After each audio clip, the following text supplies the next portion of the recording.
rights. We have a big announcement coming up in October, which I've put at the end of the presentation, which I would love your involvement with, and would love you to come along. But we'll stop there for now. So that's my little introduction, and a little bit about me. That is I'm a out by man, but I call myself, this is my gay job, so to speak. My day job is I was an academic until recently, but I took voluntary redundancy and decided to change after 10 years. So I've now set up my own consultancy business, which is a little bit terrifying but fun. And so I run that alongside running Report Out and all of our volunteers. So anyway, the big question is, oh, hi from Singapore. Brilliant. One of our trustees is from Singapore. Report Out as well. Awesome. And wonderful that just a few years ago, Singapore decriminalized, which is wonderful to see. So in a bit of good news before we hit all the bad stuff. Is the world getting better for LGBTQ plus human rights? I'd love to know your thoughts about this one, because I think we've tended to view a trajectory which has gone upwards, that everything is getting better, things are good. Even our Pride celebrations were becoming, perhaps in some parts of the world, less political, more party-led, as a reflection of that. Now, it's how you perceive this one, because in some parts of the world, undoubtedly, it is getting better. Undoubtedly, public attitudes have shifted and changed significantly from 50 years ago. However, there's a lot of negativity as well, and it's been stoked up. So it's really interesting to hear what you're saying. Locally, it's going backward. Yeah, Gina, Texas, USA, completely agree. Changes happening there. That really interesting, Rebecca, about the UK. And in many respects, yes. I think it's kind of on a knife edge, I feel, at the moment. But yeah, these are really interesting points of view. And I'd love to know your thoughts as we kind of come toward the end of the presentation, because it is a mixed bag. That flawless trajectory we had in our mind seems to be changing. So I think we need an understanding really of, and Jenny, you'll be very familiar with this because you've just done a course with me about global LGBT rights. But we probably need a deeper discussion about what homophobia is. And when I say homophobia in this presentation, folks, I'm meaning a catch-all term for queerphobia. So I'll tend to use queerphobia more. But the original terminology of what homophobia is it came from science. It came from psychiatry. It was used by George Weinberg in 1972. And originally, it was adopted to reflect two key things. Number one, an irrational fear, that it was rooted in an irrational fear within a person. But that person may have that irrational fear, or the discriminator may have that fear because of their own sexual feelings, perhaps being internalized as a form of internalized homophobia, which comes out in others. It's been used, if you look at kind of general dictionaries, to describe a fear and hatred. I found the Oxford reference really interesting because it only describes lesbian and gay people. I find that really interesting. Or, as Merriam-Webster says, irrational fear or aversion or discrimination, a little bit more to it this time, against homosexuality or gay people. Obviously, we have trans and biphobia and lesbophobia and all of the others. But it's really interesting to see that all of these descriptions tend, in a lay type of term, get described as fears. Now, I'm not convinced that that is a suitable description of homophobia or queerphobia across the world. It doesn't do it justice. Not when you look across the map and you look at how our rights are being weaponized. They are geopolitical, as you'll see within much of this presentation. It's very rare that a government decides to just criminalize homosexuality, for example. There's usually a deeper reason behind it. And we'll look at some of those deeper reasons, and we'll use a case study of Russia today as to why Russia has gone in its own particular direction. It also, I don't feel that fear or term fear describes really the outcome of homophobia. And so, for example, when you see some of the people on the screen now, a Russian activist, for example, or you see someone from Kazakhstan or Bangladesh or Colombia or Iraq or Uganda or Turkey or Kenya, every single person here is dead. These are all queer activists who have been either murdered by mob violence, killed by the state, in the case of some of them, or murdered by their families. That is a lot more than a simple fear. There has to be more at play here.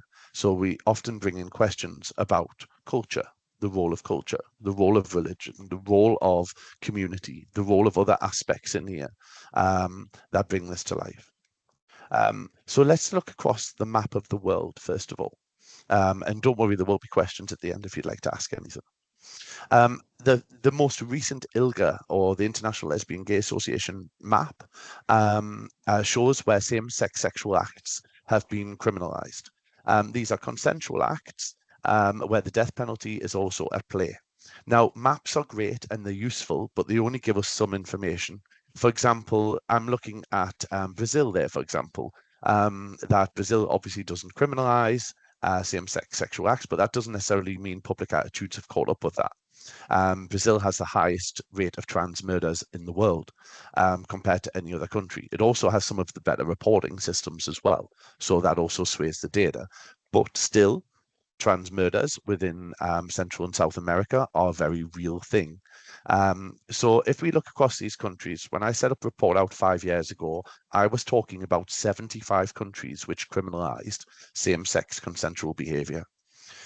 Then that dropped down to 62.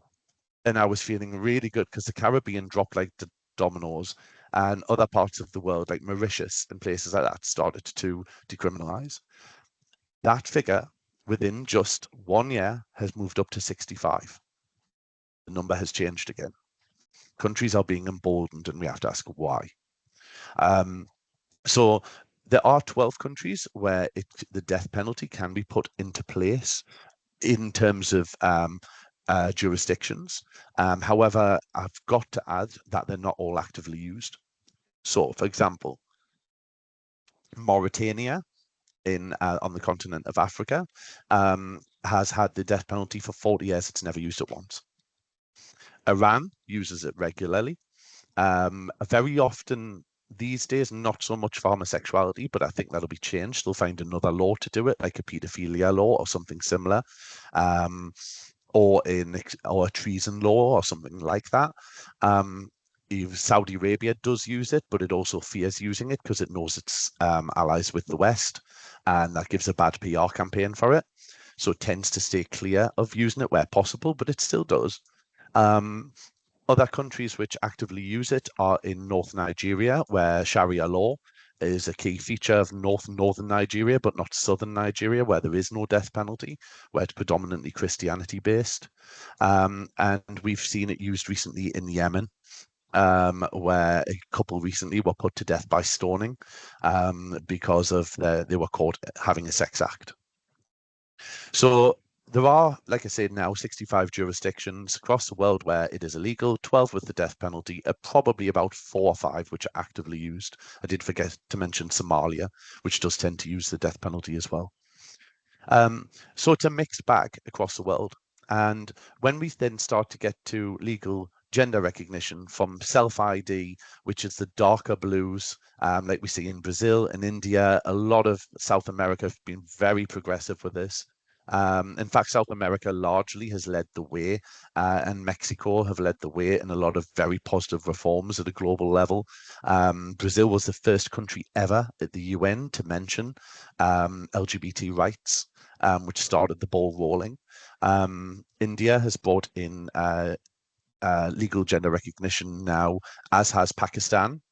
So Pakistan now recognizes a third gender on the passport. Whereas you are probably going to be more under threat as a gay man or lesbian woman in South Asia than you are someone who's trans or intersex. There's actually more legal protections, but Southeast Asia has that history. of the Hijra community, who are a third gender in that region. It's connected with Hinduism. It's part of a 2,000-year-old history. So it tended to be navigate trans and intersex rights a lot more clearly than it has LGBT rights, for example. When we start to look at intersex minors, these are the countries in the world where there are protections for intersex minors who the control doesn't immediately go to the doctor and the parents to make the decision of what's to happen to their child. A lot more countries are really leading with this, like Malta. Malta has done significant shifts in bringing intersex rights to the future, allowing people to have bodily autonomy, which is a key part of what intersex communities are after. And so we're seeing some shifts and some movements there, which is really, really reassuring. But it's not enough. We're still butchering babies and forcing choices upon them that they then have to deal with in adulthood. When it gets to conversion treatments, bear in mind these are last year's figures because ILGA haven't released the new maps yet. So conversion treatments come in various different forms. That could be a religious exorcism, which we have seen a lot of. So you can have a demon exorcise out of you as conversion. It may be what's so-called corrective rape, which happens in every country. But we've seen it very dominantly in South Africa, particularly against poorer Black women. And so this is the act of rape, which will then correct you and make you heterosexual. That comes, as you can imagine, often pregnancies, the act of rape itself and the trauma that comes with it. You can imagine it's a very harrowing ideal. We once dealt with a woman who was from Zimbabwe, and she had been correctively raped when her family found out by her uncle, which was lasting over a week, where every night she had to have sex with her uncle, and he placed herbs in her vagina to cure her and make her heterosexual again. So you can imagine the additional trauma alongside state-led homophobia underneath then President Mugabe's regime. You can imagine how that impacted. So we often have to look at state level, community level, family level, all of these things that really impact because people are complicit very often within corrective rapes and conversion therapies. Your whole family can be involved. They planned it for you. So we've got to look at every single level of that, as with everything on here. Finally, we're seeing the march forward of same-sex marriage and civil unions, which has really started to grow. For example, crikey. Oh, someone's going to pull me up on a bad fact here. But I believe it was the Netherlands who first started this. And the ball went rolling with Argentina, who've again led the way until recently. South Africa, which interestingly, South Africa is had the world's first ever constitution with LGBT rights built into it and protections, which is rather wonderful. So we're seeing kind of this one going on definite upward trajectory. It's become so normalized now that for many leaders, they're finding it difficult to change. Although I do fear family rights are under threat if we look at the USA, and there are attempts to withdraw same-sex marriage, which I think will be one of the next features that Trump and his presidency will do. That will be a difficult legal challenge to get around. But it's the nature of the changes were happening. But where that maybe declines, we'll see other parts of the world where it's appearing. Japan are going through a wonderful process right now of activists making great movements. I think one was just announced the other day that the High Court has actually ruled that it's unconstitutional not to have same-sex marriage, which was rather wonderful. So there's some great moves and shakes happening here. And I will come to some positives later down the line, I promise. And yeah, thank you. Thailand legalized just 2 months ago. That was my slide later. But yeah, Thailand did. And who would have thought? Because for a long time, Asia actually preferred the status quo and didn't make any radical shifts. But now that's starting to really change, and Asia is changing significantly. But let's start with the bad. Let's start to look at this rollback of rights and what's happening around the world. So like I say, now this is illegal in 65 countries. Mali just, for the first time in its own history, shifted the dial. It brought in um, the criminalization of same-sex relationships just recently. It's never had that in its history. It never needed it. It didn't have that colonial background. A lot of the um, French-speaking African countries have the Napoleonic laws, so didn't have the colonial ones that the British did. There were many were withdrawn. Um, but we're seeing the Hungarian parliament at the moment, who, emboldened by Russia, has tried to ban and has banned LGBT events in the country, including the annual Budapest Pride event, and has threatened to use artificial intelligence to spy on the people who were there. So the ultimate in surveillance state. Um, we're seeing Russian raids on gay bars. This happened very recently, about 2 months ago. Moscow gay bars were raided because Moscow actually has a very thriving LGBT scene. I've been to it; it's fascinating, um, and have started to put people on state lists. It's never good when a country has two things, in my view, when it puts people on lists because you're subversive.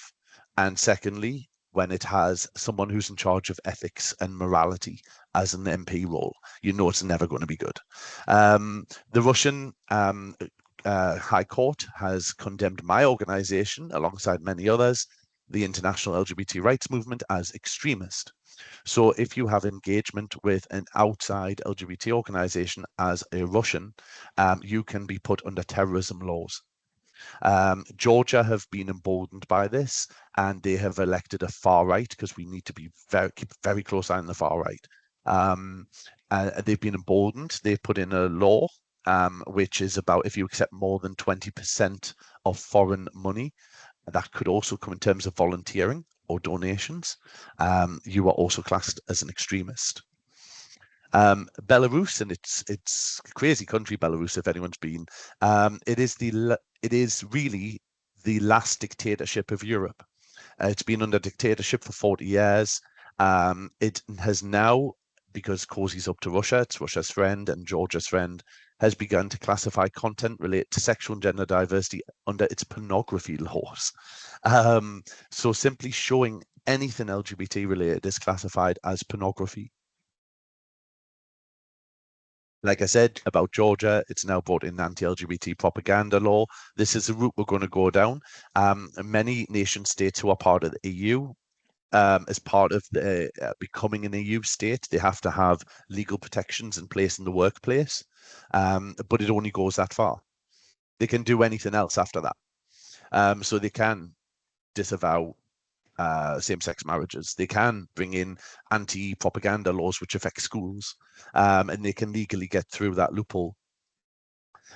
Trump's presidency, as you'll be aware, that people in the room from the USA, has brought in a raft of executive orders, particularly targeting transgender rights and schools. It sounds very similar to Section 28 that we had here in the UK during the 1980s and early 90s, which was brought in under Margaret Thatcher, where local authorities were banned from showing same-sex families as being a real example of a family relationship. We're seeing the rollback of ADI, and I think we're truly seeing who our allies were all along, aren't we? We've got those who rode on the back of a cash cow and fine-tuned into the moment, and we're all about protecting ADI and LGBT rights in the workplace. And then you see the others who are left there stood, who are definitely on our side. In a very cruel move, gender confirming care for under 19s is being stripped away.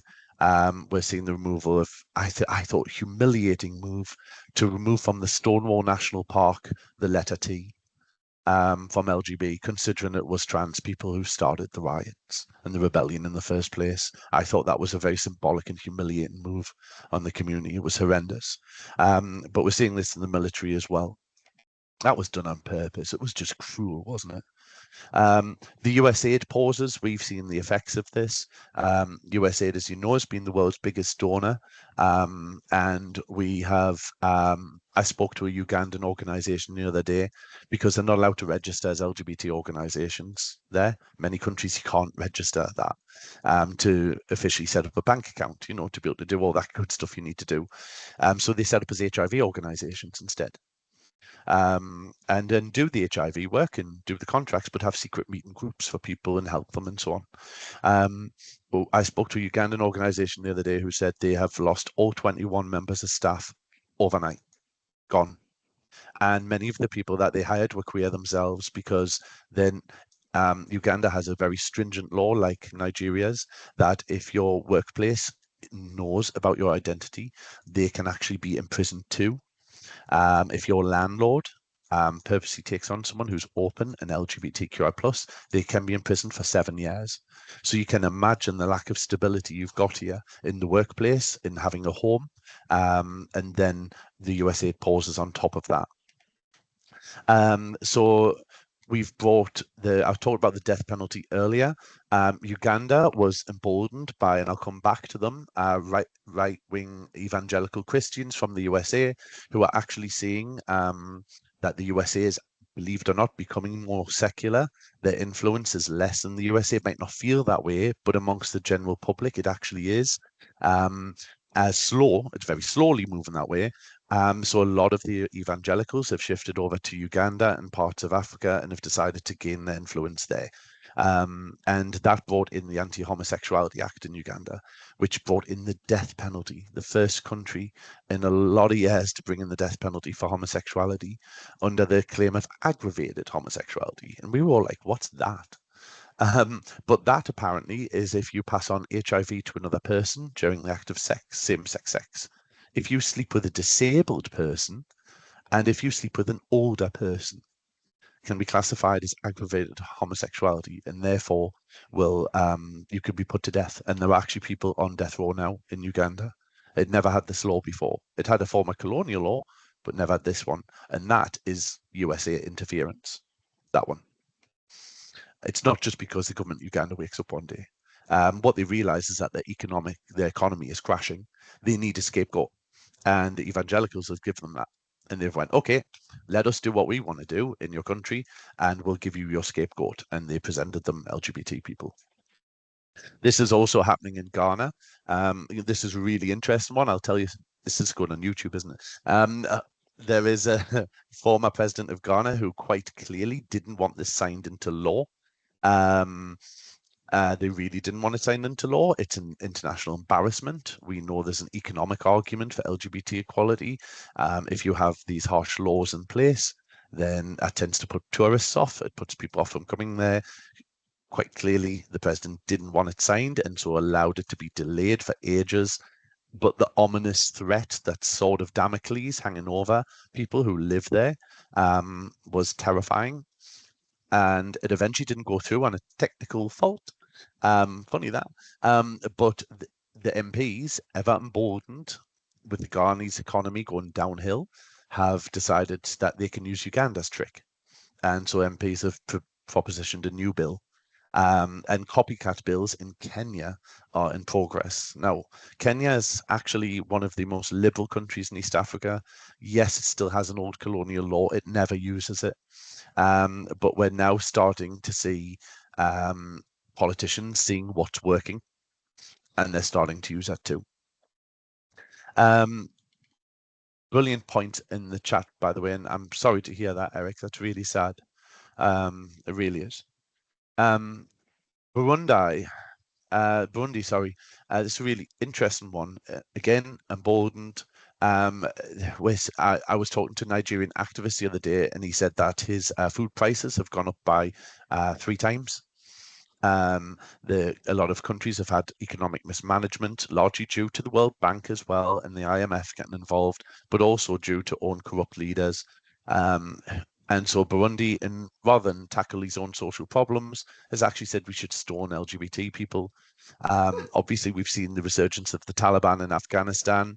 I'll never forget the story. We were dealing with a guy in Afghanistan, He had actually stood on a landmine and lost his leg. So that is a great shame in Afghanistan because it means you're unmarriageable. You can't be married because you offer nothing to a future wife, which actually he said saved him in some ways because he was gay. And he wouldn't be married young and things like this. He said, but the problem is, and thank you, Lisa. He said the problem is, he says, I look out my window, and this was before the Taliban took over, before they they pushed back. He said, I look out my window, and 100 meters away, the white Taliban flag is there. They surround my village. They're everywhere. They always were in amongst us. They never left. They were too embedded in local communities. He managed to get away eventually. He got to Spain, which is a good news story. When the flights were leaving the airport, when we had the kind of UK and the USA flights taking everyone out and this, that, and the other, he got on one of them. And he narrowly escaped a bomb in the airport as well. He said he'd actually been put in a queue and then they moved him to another queue and the bomb went off where he was stood. So he's now in Spain. He's got a job. He's working. He's got an artificial leg. It's great news. But for the people who are left behind, like in Egypt, they're using things like Grindr to track people down, and then they're pushing walls on top of people, which they view as the punishment to crush you to death. The Gulf states usually stay pretty consistent. As a whole, if we look across the Gulf states toward the Middle East, in Lebanon, however, this is, as you know, Lebanon's economy is a mess, isn't it? Lebanon is a country which shares religions. It's both Christian and Islamic, and they've held a very delicate balance, but they have no natural resources in Lebanon. The way it was geographically cut up by the former colonists hasn't helped it. It has no oil. It doesn't have anything like the other states around it do. Its economy is in free fall, and people are blaming LGBT people, funnily enough. And so what we're seeing there are the Soldiers of God, who are not an Islamic group, they're a Christian group. Lebanon has always been the place in the Gulf to go for your gay bars because they have public gay bars. It's a very cool place to go. Beautiful country. But they surrounded one of the gay bars just the other, I think about a year ago, and were starting to chant, and they're bringing a far-right ideology toward it. Egypt is getting worse as usual. Was never good in the first place, but Egypt's getting worse. We're hearing the police using Grindr and other dating apps to arrest people, and excuse me, but also Iraq. Iraq never actually. This is an interesting one. Even under Saddam Hussein, Iraq never had a law which criminalized same-sex activity, largely because Iraq was quite secular as a nation state. It was run by the Baathists. So Saddam was quite a secular guy. He wasn't particularly religious. He would do it to show it sometimes. His public may have followed Islam, but it wasn't a particularly stringent version of it. But when Saddam obviously got removed, it left a power vacuum in the country. Whereas you may be aware of the news from the last 10 years, ISIS swept in. And then the government, in order to maintain itself and keep going, hired lots of mercenaries to fight back against ISIS. And they were just as bad as ISIS. So now ISIS have been defeated. The mercenaries have took over the place. And Iraq has now brought in its first law, which has criminalized same-sex acts with 15 years imprisonment. One of the images I showed you earlier of the people who have passed away, one of the person I said who was from Iraq actually had his head decapitated and left on a street as a warning to other people. Iran, if you were to look at the gender confirming care or sex change operation, however you want to describe it, across the world, Thailand ranks number 1, has the most amount every year. Guess who number 2 is? It's Iran. You would never thought that, perhaps, huh? Is anyone shocked by that? Yeah. Iran, when the Islamic Revolution took over in 70,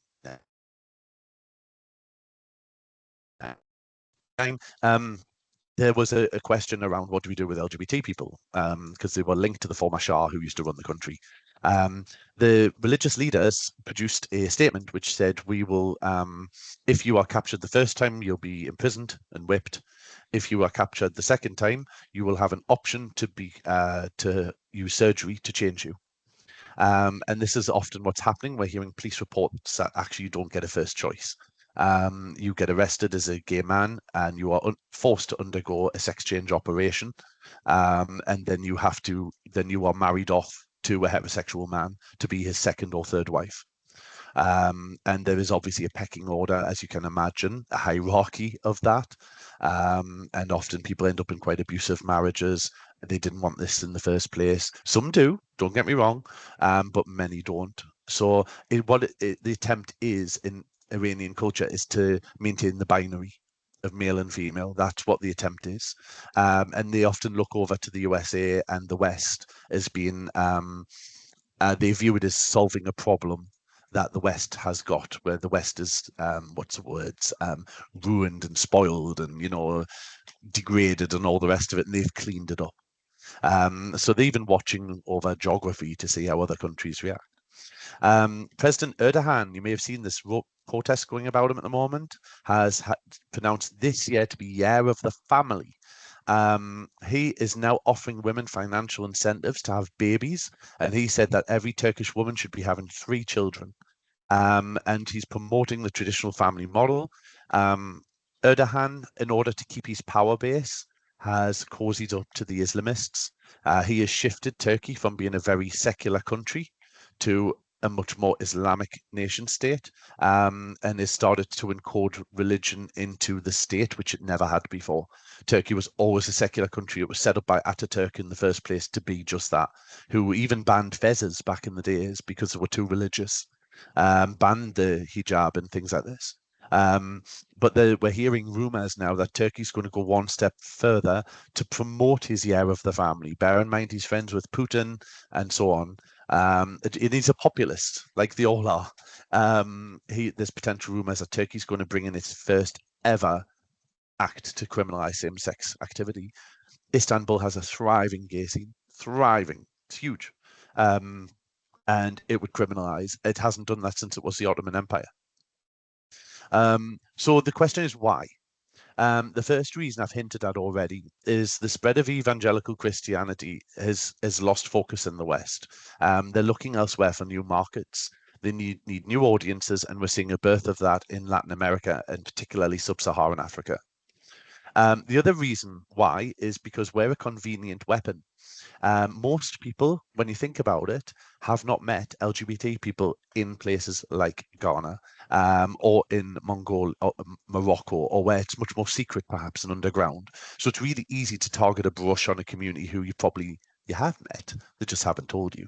And you can use this for electoral gain. Like an activist told me in Kenya, I hate elections because this is when we get used. And to cover up economic woes or perhaps HIV rates that aren't going very well. But also, we should keep a very close eye on the rise of populist leaders and the far right. We know that President Putin sponsors neo-Nazi organizations. He actually has stood in alignment with neo-Nazi biker groups in Russia. We need to keep an eye on the far right, and I think we took our eye off the far right for a long time. We focused heavily on religion and not on the secular far right.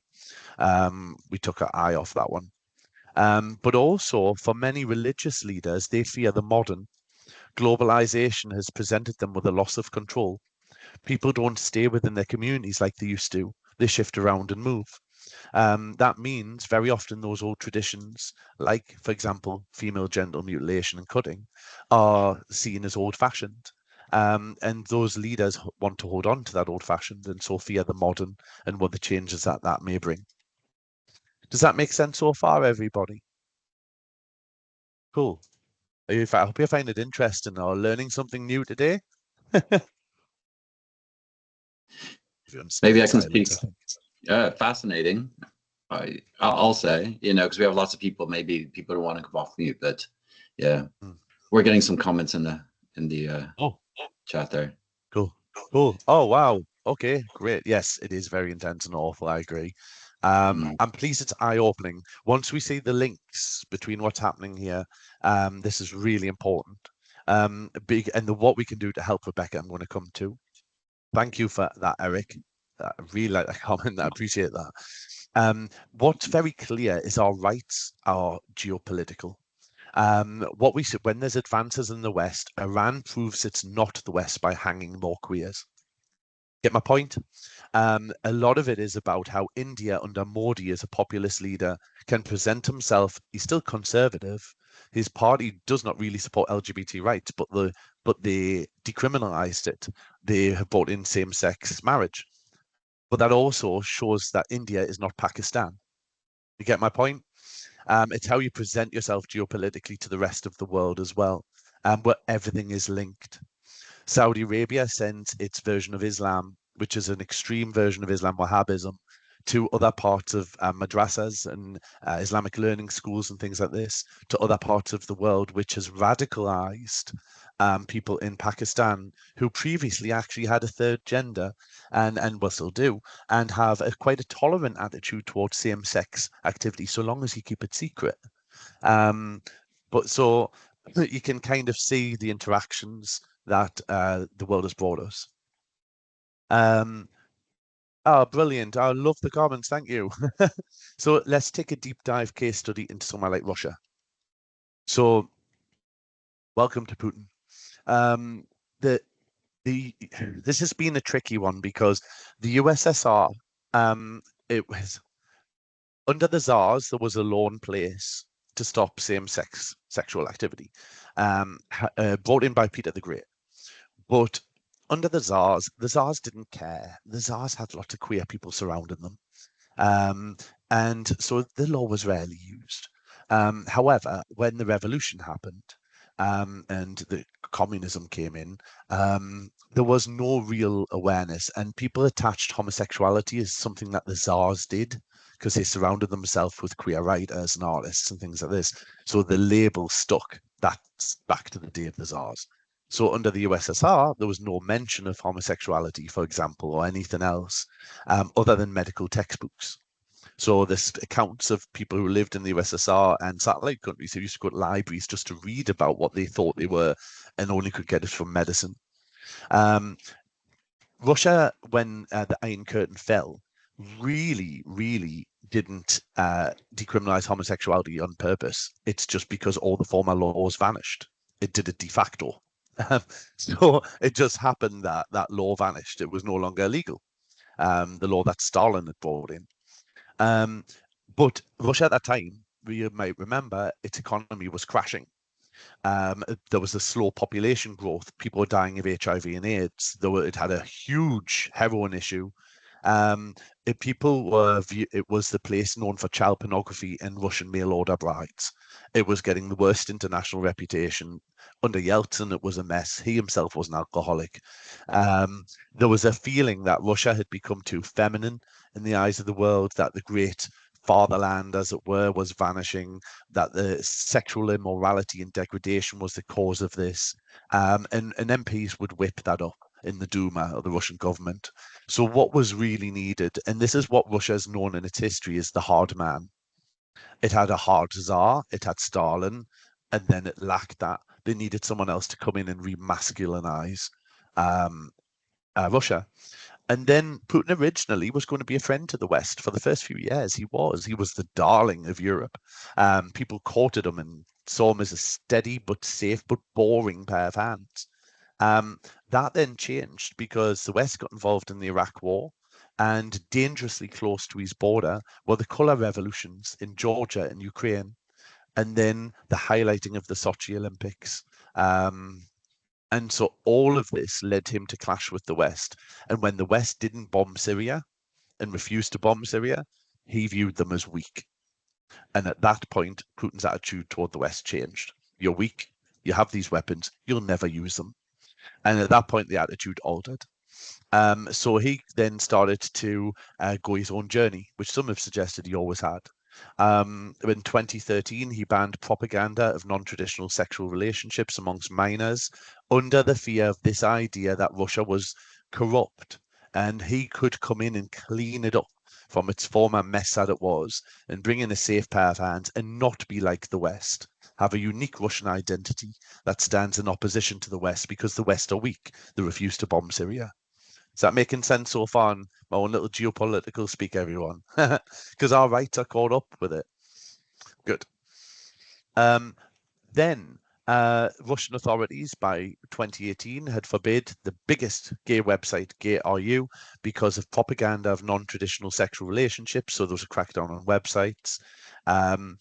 By December 2022, this law, where you couldn't even show a pride flag to a kid, you'd be arrested, then changed to a very cruel one. It was an amendment which prohibited the distribution of materials that promote paedophilia. The link, but remember, most people, everyday Russians, will have not come into contact with LGBT people unless you live in Moscow or St. Petersburg in any visible level. And they hadn't seen that in the USSR either. They never come across it because no mention of it. So there was this automatic link proven with connected with paedophilia. And so they stopped gender confirming care, which was terrifying.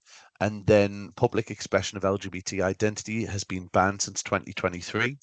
The Supreme Court, as I said earlier, called the International LGBT Movement an extremist organization.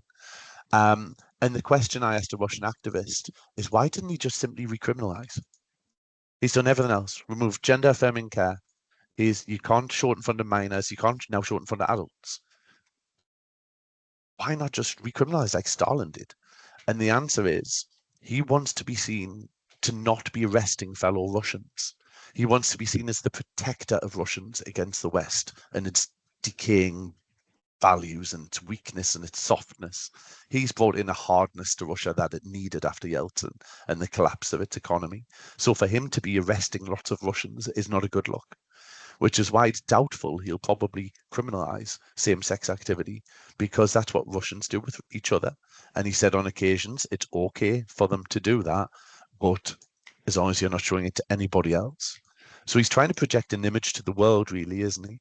He's drawn what we call a pink line. If you've ever read Mark Gewiser's book, The Pink Line, it's excellent. He talks about how a pink line is drawn between countries and even within countries of who's on one side and who's on the other. And Russia has clearly tried to delineate how different it is to the West. It's not going to follow the Western model, which interestingly its neighbor has. I will put that in there, Gina.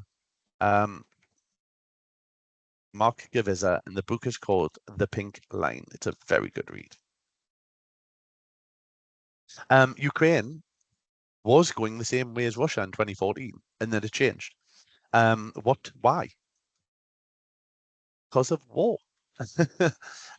This is really interesting. It would have went the same way. It was threatening to bring in the same laws as Russia. It was emboldened. The leader of Ukraine, then facing a revolution on his doorstep, decided to tighten down and be more Russian and stand away from the West. However, because of the Ukrainian war, we're seeing more people come out the woodwork who are LGBTQI+, wear a uniform and wear this particular badge, the unicorn badge. That has propelled LGBT people to the forefront of public life. Many of those soldiers are saying, I'm here with my husband, we're fighting for Ukraine. And there's talk about, although they can't do it during wartime, bringing in civil partnerships in Ukraine and protections. And that's Zelensky's way of also saying, we're not Russia. If you go to Russia, this is what they do to you. When you come here, you're in a better place. We're more like the West.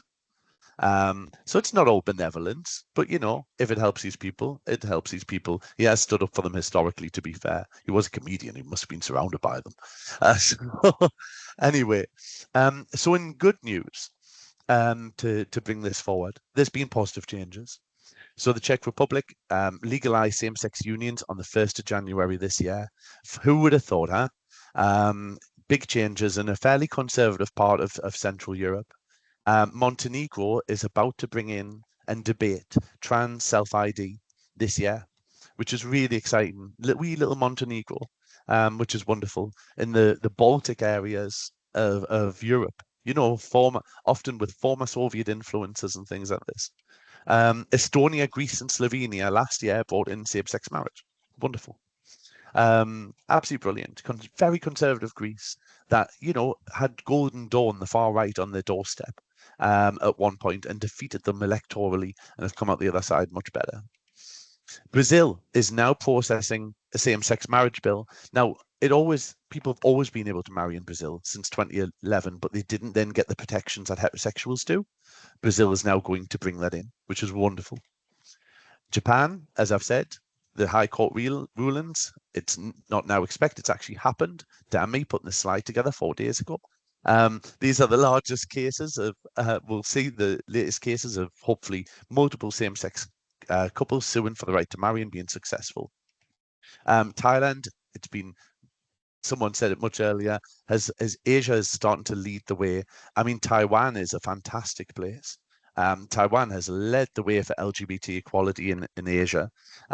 Partly, and this again, it's geopolitical. Why would Taiwan do that? Does anyone know? Because it doesn't want to be like China. Well done, Gina, because China desperately wants Taiwan. And the original leaders left and planted themselves in Taiwan. They're doing everything they can, just like Ukraine is doing against Russia. Using LGBT rights in a way to say, yeah, but we're giving people freedom of expression. You try controlling that when you take over. It makes life a lot more difficult to do that. Mauritius has moved its old colonial law, much to the light. So did the wee little Cook Islands, which is great. Spite is a great motivator. Cuba, Parliament Cuba does this because it wants to appear a certain way to the world, but also it has, to be fair to it, updated its employment discrimination laws. You can't be discriminated now on your gender identity. So there's a lot of good stuff happening out there. We're just facing a bit of a rocky patchwork quilt at the moment, aren't we? And I think the path to equality and equity isn't a straight line. We'll forever go up and down. So how can you get involved? What can you do? So I'm going to do a little plug on this one, Jay, if you don't mind. If you are in the UK, and my organisation Report Out are bringing the world's first in the UK week-long global summit about LGBTQI plus human rights to Newcastle upon Tyne, not London, because I'm in the north. And London gets everything, so I refuse to do that. Organisation's proudly here in the north. So come and see our beautiful castles, come and see our beautiful beaches, come and see our beautiful city. And this week-long summit is not only going to have a 2-day conference, so we'd welcome your call for papers. If you'd like to submit them, please go to our website, which I will put in the chat. Tickets aren't released yet, but they will be soon.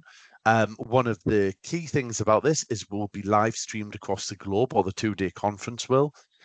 But the outcome of a week worth of events is going to be the world's first ever global compact, which will stand in solidarity with LGBTQI plus people. And I'm working with the FCDO to write this, which is the Foreign Commonwealth Development Office, to make a significant symbolic. We need it. We need to come together because the world looks like right now, excuse my language, it looks bad. We need more positive news stories. That would be my big thing for you to take forward. More positivity. We need it. We need to show that we're happy, we're not sad all the time. And so this solidarity statement will be the world's first. Come be part of it, sign it yourself, be part of history. There's other things you can do. Obviously, follow us, please. Ting ting. We'd love your involvement. Well, we do an annual recruitment for volunteers once a year. Sign up to our newsletter. Do keep an eye on the global news. Remember the interconnectedness of all of this. I hope that you've got that from today. Countries rarely do things in a vacuum. We have to ask the question, why? What's happening behind this? You are doing a fantastic job already of making your workplaces inclusive. But consider the global and what you're doing here. You're part of the world. How can you share your different experiences, your different cultures to make us even stronger? For us, consider sponsoring us. To pull off a summit needs money, and we are volunteer led. So if you know anybody who can be a sponsor for us, to even part of an event, a little bit, or you want to donate, then please give me a shout. For the rest of the world, if you're in the UK, lobby your MPs. Did you know the UK is one of the few countries left that has an LGBT special envoy? We have one.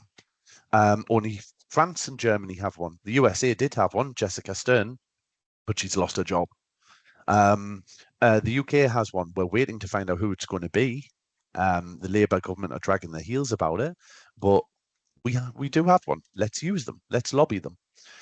We now have a fully settled parliamentary group in the UK on global LGBT rights.